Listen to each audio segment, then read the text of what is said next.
பிரபல தொலைக்காட்சியில் மிகப்பெரிய அளவில் சூப்பர் டூப்பர் ஹிட் கொடுத்து வந்துட்டு இருக்கக்கூடிய ஒரு சீரியல் தான் சிங்கப்பெண்ணே. இதில் அன்பு கேரக்டரில் நடிக்கக்கூடியவருடைய நிஜ மனைவி யார் அப்படின்றத தான் நம்ம இந்த வீடியோவில் பார்க்க போகிறோம். அவங்களும் ஒரு நடிகையானு எல்லோரும் கேட்டு வந்துட்டுருக்காங்க. டிஆர்பியில் டாப்பில் இருக்கக்கூடிய சிங்கப்பெண்ணே சீரியல் மிகப்பெரிய அளவில் எல்லோருடைய மனதையுமே கவர்ந்துருக்குது. இந்த தொடரில் ஆனந்தி அவர்கள் தற்பொழுது கர்ப்பமான விஷயம்தான் பரபரப்பாக போயிட்டுருக்கு. முதல்ல ஆனந்தி பின் மித்ராவிற்கு தெரிய வர அவரின் தோழிகளுக்கும் இந்த விஷயம் தெரிஞ்சிருச்சு. அடுத்து அன்பு மற்றும் மகேஷிற்கு தெரிய வரும், எப்போ வரும் அப்படின்றது தெரியல. எபிசோடில் ப்ரமோவில் பார்த்திங்கன்னா ஆனந்தி இப்போதைக்கு எனது திருமணம் குறித்து பேச வேணாம்னு மகேஷ் அவர்களிடம் சொல்லியிருக்கிறாங்க. இந்த சிங்கப்பெண்ணே சீரியலில் அன்பரசன் என்ற கதாபாத்திரத்தில் நடித்து மக்களின் மனதை கவர்ந்தவர் தான் அமல்ஜித். பிரபல சீரியல் நடிகை பவித்ராவை காதலித்து திருமணம் செஞ்சுக்கிட்டார்.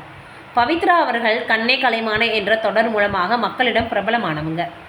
அவங்களுடைய ஜோடியாக இருக்கக்கூடிய புகைப்படங்கள் வெளியாகி இவங்க தான் அன்புவினுடைய மனைவியா அப்படின்னு எல்லோருமே கேட்டு வந்துட்டுருக்காங்களாம். இவரை இன்னும் நிறைய சீரியல்களில் படங்களில் பார்க்கணும் அப்படின்றது தான் அவருடைய ரசிகர்களுடைய எதிர்பார்ப்பாக இருக்குது. குறிப்பாக சிங்கப்பெண்ணே சீரியலில் அன்பு ஆனந்தி ஜோடி தான் ரொம்ப நல்லா இருக்குது அப்படின்னு இவருக்குன்னு தனி ரசிகர்கள் பட்டாளமே இருக்காங்க. இது ஒரு பக்கம் இருக்கு. இப்போ பார்த்திங்கன்னா ஆகாஷ் பாஸ்கரன் அவர்கள் எஸ்கேப் ஆகிட்டார். ஏன்னா திடீரென அமலாக்கத்துறை எடுத்த நடவடிக்கையால் தான் தலைமறைவாக இருக்கக்கூடிய நிலையில் திடீர் தளபதிக்கு சிக்கல் முளைத்திருப்பதாக பிரபல சினிமா விமர்சகரான ப்ளூ சட்டை மாறன் அவர்கள் சொல்லியிருக்கார். அதாவது சிவகார்த்திகேயன் அவர்களை தான் திடீர் தளபதின்னு சொல்லியிருக்கிறாரு. சுதாங்கிற இயக்கத்தில் பராசக்தி படத்தில் சிவகார்த்திகேயன் நடித்து வரும் நிலையில் அந்த படத்தின் தயாரிப்பாளர் ஆகாஷ் பாஸ்கரன் தலைமறைவாக இருக்கக்கூடிய தகவல் வெளியாகியிருக்குது. இதனால் படம் வெளியாவதில் சிக்கல் ஏற்பட்டிருக்கான். டாஸ்மாக் முறைகேடு தொடர்பாக அமலாக்கத்துறை அதிகாரிகள் தமிழகத்தின் 12 இடங்களில் கடந்த வாரம் சோதனை நடத்தினாங்க.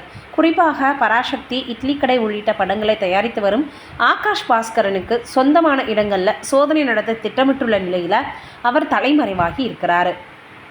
என்னடா இது இப்படி ஆயிடுச்சு அப்படின்ற மாதிரி பார்த்திங்கன்னா அவர் முறைகேடு மூலமாக வந்த பணத்தை வச்சு தான் இந்த தயாரிப்பாளராக வந்திருக்கிறாருன்னு கூட சொன்னாங்களாம். மேலும் இது தொடர்பாக நிறைய எதிர்க்கட்சிகள் குற்றம் சாட்டி வந்திருக்கிறாங்க. ஆகாஷ் பாஸ்கரன் தலைமறைவாகி இருக்கிறார். இதனால் தனுஷ் நடித்த இட்லி கடை, சிவகார்த்திகேயன் நடித்த பராசக்தி உள்ளிட்ட படங்கள் திரைக்கு வருமான்ற கேள்வி எழுந்திருக்கு. மேலும் இந்த படங்கள் தொடர்பாக அமலாக்கத்துறை அதிகாரிகள் நடிகர்களின் விசாரணையை நடத்தவும் திட்டமிட்டிருக்கிறதாகவும் தெரியுது. அமலாக்கத்துறை நடவடிக்கையால் ஆகாஷ் பாஸ்கரன் தலைவரைவாக்கும் நிலையில் திடீர் தளபதிக்கு சிக்கல் முளைச்சிருக்குன்னு பிரபல சினிமா விமர்சகர் ப்ளூ சட்டை மாறன் சொல்லியிருக்கிறார். இது குறித்து சிவகார்த்திகேயன் தன்னுடைய சமூக வலைதள பக்கத்தில் வணங்கான் படத்தில் நடிக்காமல் தப்பினார் சூர்யா. அதில் அருண் விஜய் நடித்தார். படம் ஃப்ளாப். அடுத்து ஹிந்தி எதிர்ப்பு போராட்ட கதையான பராசக்தியில் கமிட் ஆனார் சூர்யா. பிறகு இதில் நடித்ததால் மத்திய பாஜக அரசின் கோபத்திற்கு ஆளாக நேரிடும், தனது பான் இண்டியா ஹீரோ கனவும் ரொம்பவே பார்த்திங்கன்னா போயிடும் அப்படின்னு பராசக்தி வேணாம்னு கலந்துட்டார். இப்படி ஒரு கான்ட்ரவர்சி கதையில் நடித்ததால் தமிழ்நாட்டு மக்களை கவரலாம், இப்போதைக்கு நமக்கு பான் இண்டியா கனவும் இல்லை, அதனால் எந்த சர்ச்சை வந்தாலும் பரவாயில்லை, அது படத்தின் ப்ரொமோஷனுக்கு உதவும், படத்தை தயாரிப்பது டான் பிக்சர்ஸ், அதை ரிலீஸ் செய்வது ரெட் ஜெயின், ஆகவே சிக்கல் இல்லை, அதுபோக நமது படம் ஜனநாயகனோடு மோதி வென்றால் மறுநாளே விஜய் இடத்தை பிடிச்சிடலாம்னு கணக்குகள் போட்டார் திடீர் தளபதி.